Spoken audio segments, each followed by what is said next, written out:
Scottish Government's campaign to stop prayer vigils outside abortion facilities is becoming increasingly obsessive and fanatical. In fact, I would say the SNP is losing the plot over the issue. Let's look at the latest developments.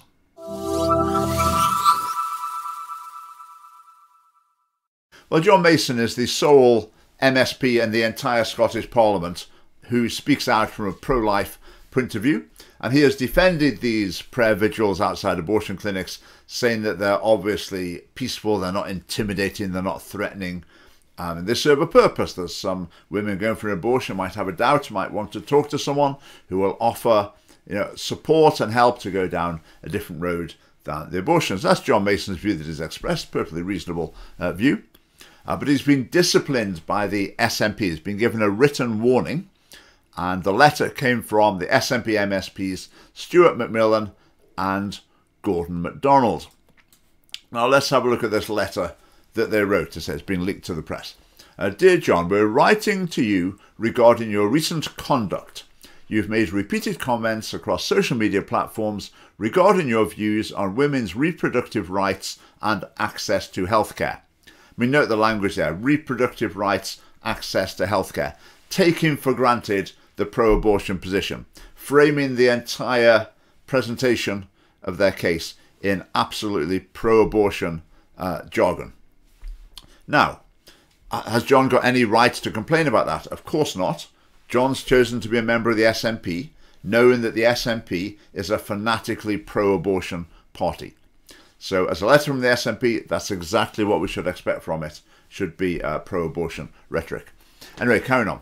Prior conversations regarding your personal views on these issues, which you say are underpinned by your faith, and to offer an alternative opinion, have taken place with the whips. We would like to make it clear that we absolutely respect your right to hold your views on abortion and your right to freedom of speech and expression. Okay. We do not, however, believe that you have the right to impose these views on others. I mean, that is just incoherent nonsense, isn't it? It just makes no sense at all. You've got a right to freedom of expression, but when you say something that we disagree with, then you haven't got the right to freedom of expression. Right to impose the views on others. In what way is John Mason imposing a view on people? Is he like threatening them that they'll be fired if they don't agree with him? I mean, it's just fantasy. No thinking has gone into this letter at all. It's just sound bites, and it makes no sense. And the two MSPs who wrote it should be embarrassed at having written something that shows such a lack of coherence and sort of intelligent thought going into it. Anyway, moving on. The verbalization of your views has caused great distress and trauma to many women. Right, that's just not true. A tiny number of women will have claimed that his comments caused great distress and trauma in order to make the point that he should be shut up. I mean, that's the way things often work these days, isn't it? If someone claims that they're upset, they're hurt, they're traumatized, they're distressed, then that's the unanswerable point. Whoever said that thing should be shut up. That shouldn't be allowed to be said. And also says some of his comments have been regarded as misinformation by medical professionals. I'll come on to that in a minute. As you know, the First Minister has committed to exploring all possible options to ensure safe access zones for women and girls accessing healthcare. Anything called healthcare nowadays, it normally means it's not actually healthcare, but they're trying to really make the point that we hope you regard it as healthcare. Now, safe access zones, that's the new terminology. They don't so much talk about buffer zones anymore. Safe access zones, as though they're removing danger, as though a couple of ladies holding up signs saying, ask me about my abortion, or we can help you, and quietly praying that you've got to stop that in the name of safety. That's what we're going to do. And the media is entirely compliant. Every mainstream media outlet is going along with this completely, and they'll start using the new terminology about safety zones without any question. Anyway, continuing the letter to John Mason, your lack of sensitivity, especially in the current context, has been noted. I don't know why it's insensitive. I don't know what the current context is. Anyway, your behaviour and conduct have been extremely disappointing, and we believe that you have brought the parliamentary group into disrepute. In other words, we only care what pro-abortion activists think.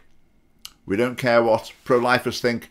We just care what pro-abortion people think. So because that's our perspective, you brought the party into disrepute. We're dismayed that you have chosen to express your views in the media without approaching the group first to express the concerns you may have. Okay, therefore, in accordance with Clause 7 of the Disciplinary Procedures for SNP Parliamentary Group members, etc., etc., this breach is a serious one, and we're issuing you with a formal written warning. This warning will stay on file for 24 months, during which time there must no further breaches. There must be no further breaches. I mean, to be honest, an important letter of this nature, one would have thought they'd get it proofread properly and get it right. Anyway, in line with Clause 5, this decision will be notified to the NEC, National Executive Council, the SNP. We do not doubt your commitments to the cause of independence, which we are fully aware is a broad umbrella. Yeah, we want everyone involved in the independence cause. We want everyone to vote for the SNP. However, as elected parliamentarians, we must hold ourselves to the highest possible standards of conducting ourselves in a measured and fully informed manner. So expressing pro-life views and defending the freedom of expression of people holding silent prayer vigils at abortion facilities, well, that's misconduct. That's falling short of the highest standards of conduct, according to the SNP whips. Right, well, let's have a think about that. Well, John responded. John's response has been leaked as well. And John wrote, you say I have a right to freedom of speech and expression on abortion, but then later that the verbalization of your views has caused great distress and trauma. I'm struggling to see how these fit together. I mean, quite right. I mean, that they don't fit together. The argument presented makes no sense at all. It's a total mess. So yes, John, you're quite correct to point that out. And I hope the people who wrote that letter are utterly embarrassed to produce such gibberish. Right, John also said, I accept that for many people who've decided on abortion, they're content with the service provided. However, for at least some women who perhaps were being coerced or not fully made up their minds, they consider that they've had a bad experience. Yeah, John's questioned the process that women go through before having an abortion. Is consent properly obtained, and are they fully informed with the information that's needed to make the decision to make an abortion? So John questioned that. He said he didn't think that was always the case. And the National Clinical Director, Jason Leach, who we know more from coronavirus, with his coronavirus hat on, he responded to John saying, no, that's not true at all. The process is perfectly adequate. So I wrote to Jason Leach and I said, right, I think if you're going to obtain informed consent from women for an abortion, I think there's 4 things that need to be covered. It needs to cover mental health risks. It needs to cover physical health risks. It needs to point out that adoption is an alternative and there are people ready and waiting to adopt newborn babies. And also, it needs to present abortion as a seriously controversial moral issue. If you just present it with pro-abortion euphemisms and platitudes, you're not really presenting the case fairly. In order to make an informed decision, women need to understand both sides of the argument and to weigh those for themselves and to come to their own conclusion. I got a reply from someone in the government, and they said basically the physical and mental health risks are outlined, but the adoption and the moral controversy, he just didn't bother answering them at all, just ignored those. So I've written back and said, can you please take the time to answer my questions properly? And I still haven't heard. It's several weeks. I would guess that the government just won't bother answering that. Now, Jason Leach, I understand, is a Christian. I know whenever there's a Christian in a prominent role, a lot of Christians are so fantastic. Isn't it wonderful that the National Clinical Director is a Christian? And I would say, is it making any difference to this issue? The killing of unborn children in the NHS. Is having a Christian in that high place, is it making a difference? Is it challenging that? Is it raising the issue? And I would suggest, from what I can see, seems to be making no difference at all. Right, John Mason in his letter, what else did he say? He said, on the question of faith, because in the letter they said that thought the views were related to his faith, he said, I would actually say that it's more the science which persuades me to oppose abortion rather than my faith. Yes, excellent point. Very good point. I mean, we value human life, don't we? That's not an exclusively religious position. I think virtually everyone would claim to value human life. It's just that they have a blind spot, accidental or deliberate, when it comes to the unborn. Now, what I would say here, though, I think this is very important, is that John Mason knows that the SNP does not allow dissent from its policies. So in joining the SNP, in representing the SNP, in getting elected for the SNP, you know that that's the deal. You are not allowed to criticise their policies. Now, the SNP's policies are obviously, they're fanatically pro-abortion, and they're also fanatically in favour of so-called safety zones to prevent vigils outside abortion clinics. So John knows that, and so it's part of the deal with being in the SNP. And if I was in John's position, I would think, well, you've got a choice. You either stay in the SNP and accept those rules, that you're not allowed to speak about these things, or if you think, no, these things are too important, then you need to be outside of the SNP if you want to speak about them freely. So John Mason, I think his courage in speaking out about these issues is fantastic, admirable. But I think trying to do that within the SNP is a contradiction, because he chooses to be a member of a club that doesn't, and then break its rules, which I don't think is sustainable. The SNP is a pro-abortion party, and the SNP does not allow disagreement on its policies. Now, you might say with abortion, you know, there's freedom of conscience about it, but are you allowed to actually criticise the SNP's pro-abortion policy? I don't think you are. So John Mason's effectively saying at election time, please vote for a fanatically pro-abortion party, because killing the unborn is not a deal breaker for me, and it shouldn't be a deal breaker for you, so vote SNP. Now, in my previous political experiences, I've represented parties that were not pro-life, so I've been in the same position that John's in now, but I've come to the position now where I think that was a mistake, and I shouldn't have represented parties that were not pro-life. But say John is the only pro-life MSP. People might say, oh, some of the other MSPs have got pro-life views, but they just don't say anything about it. As far as I'm concerned, that doesn't make you a pro-life MSP. Okay, that you might be pro-life in your private conversations, whatever, but you're not a pro-life MSP. So to me, John Mason is the only pro-life MSP. But the pro-life cause worldwide is making a lot of progress in a lot of countries. And the way it's happening, basically, is that people are voting for pro-life parties. That's the way change is happening. It's not people having a cup of coffee with elected representatives and they change their mind. It's people voting for pro-life parties, and that's what's making the difference. Right, carrying on with the controversy with John Mason.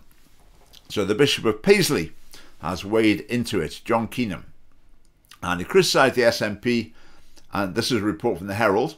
So the Herald said the Bishop of Paisley has criticised the SNP after the party disciplined John Mason over controversial comments around the large-scale anti-abortion protests outside hospitals and clinics across Scotland. Right, the insertion of those words large-scale is just dishonest by the Herald. There's nothing inherently large-scale about these protests. Some of them are often just a couple of people. So that's just inaccurate and deliberately inaccurate in the Herald. So John Keenan, the bishop, accused the SNP of political censorship and cautioned against making abortion a party political issue in Great Britain. So he said, we would also point out that abortion has never been a party political issue in Great Britain, and would urge Scottish politicians not to abandon this sensible position, but to reassure the Scottish people that it will remain a matter of personal conscience, that Parliament respects both for the Scottish citizens it serves and for its elected MSPs. Well, I would have to beg to differ with the bishop on that point, because he says that abortion is not a party political issue. In the Scottish Parliament, we've got 5 parties that are pro-abortion. Okay, it's not that they're neutral on it. We've got 5 parties that are pro-abortion, and we've got not a single MSP in the Parliament who's representing a party that is pro-life. Okay, so I would really emphasise very, very strongly the SNP, the Conservatives, the Green, Labour, Lib Dems, they're not neutral on abortion. They are pro-abortion parties. Their policy is to either liberalise or just maintain the current arrangements for abortion. Abortion is a party political issue, very much so. Right, the bishop also said, I would also point out that the human right to freedom of expression applies just as much to MSPs, and that it is a serious misunderstanding of the rights to view it as only about a right to hold personal views, but not about the right to voice them. Now, again, on this issue, I have to differ from the bishop's statement there. A political party can impose whatever restrictions on its representatives that it wants to. So, for example, if a Scottish Family Party representative was appearing in the media saying they thought abortion was really important, it's vital health care, and it should be provided by the state freely on demand, we wouldn't say, okay, freedom of speech, he's got the right to say that. We'd say, no, you can't say that. The Scottish Family Party is a pro-life party. You can't say that and be a Scottish Family Party representative. So you need to make your mind up. Are you going to agree with our position and toe the line? Otherwise, this is not the party for you. You need to leave. And that's not a freedom of speech issue.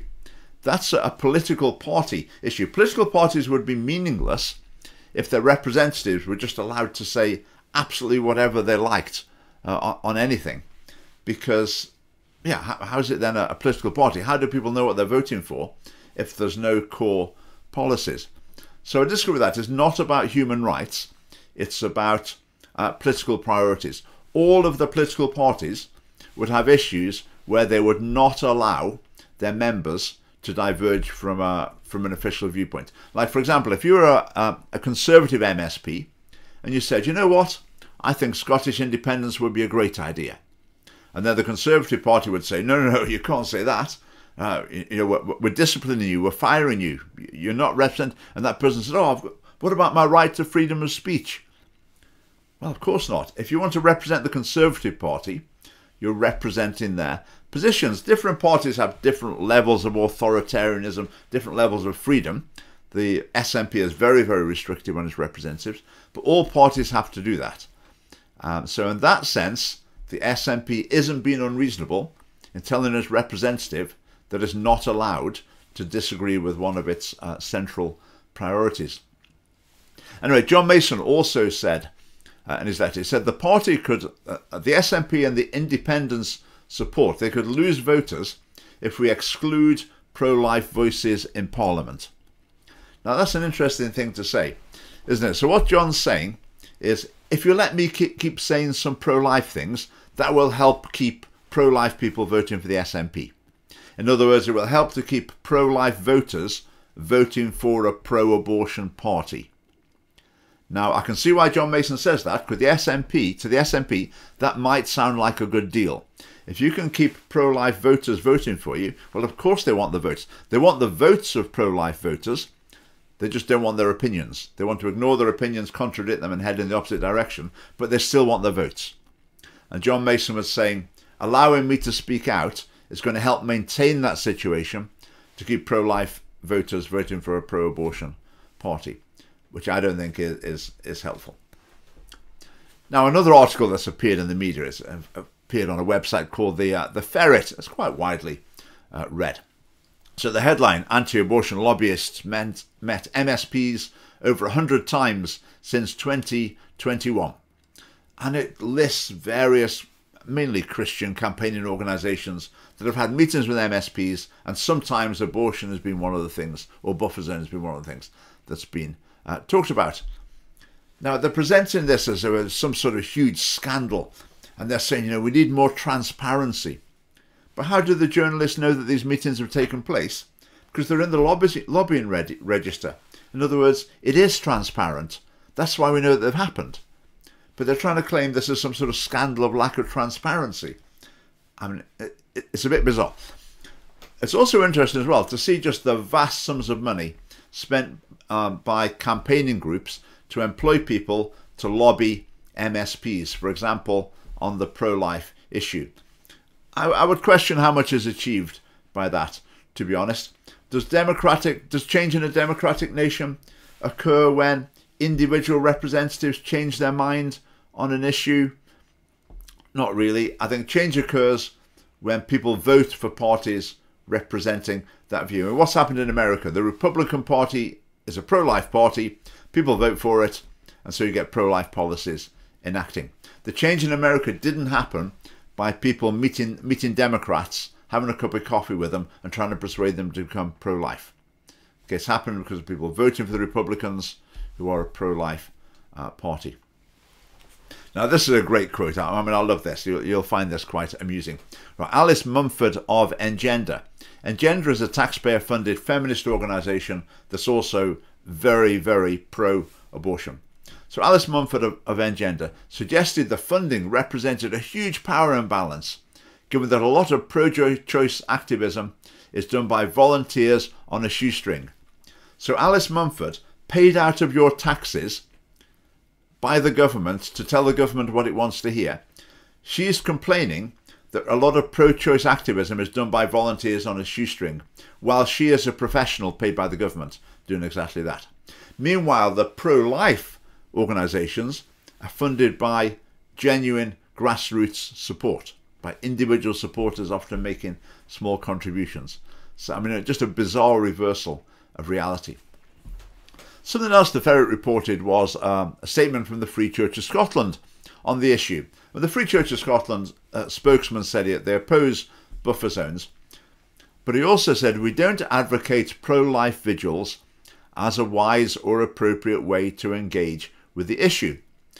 Obviously, different churches, Christians can decide what they think is the best way to approach the issue, but my question to any church or Christian who says, oh, I'm not sure about these sort of silent vigils, I'm not sure if that's the right way to go about it, maybe that's a bit too aggressive or whatever. I would normally reply and say, okay, what's your plan? What's your plan to influence and to bring change on this issue? Unborn children are being killed on an industrial scale. How do you plan to challenge it and bring the issue to the public attention and to change public opinion? So in Edinburgh, the prayer vigil outside the abortion clinic is going to start on the 28th of September, a couple of weeks' time. And the BBC has made a documentary about buffer zones, and they're airing that documentary on the 28th of September, on the same day that the vigil starts. The government and the council are desperate to get some legal ban in place to stop the vigil happening, but I don't think they're going to be able to do it in time. I really don't think they are. So it will be going ahead.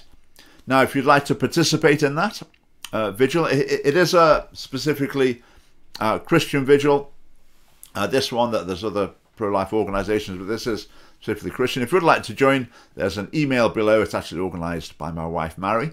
But if you drop an email via the email address below, then you can be given more information. If you'd like to get involved, I'm sure that would be appreciated. I say things are becoming more and more fraught over this issue. What's going to happen when the vigil takes place in Edinburgh is anyone's guess. Watch this space. So thanks for watching. Do join the Scottish Family Party if you're not a member. There's a link for that as well. And I'll see you next time.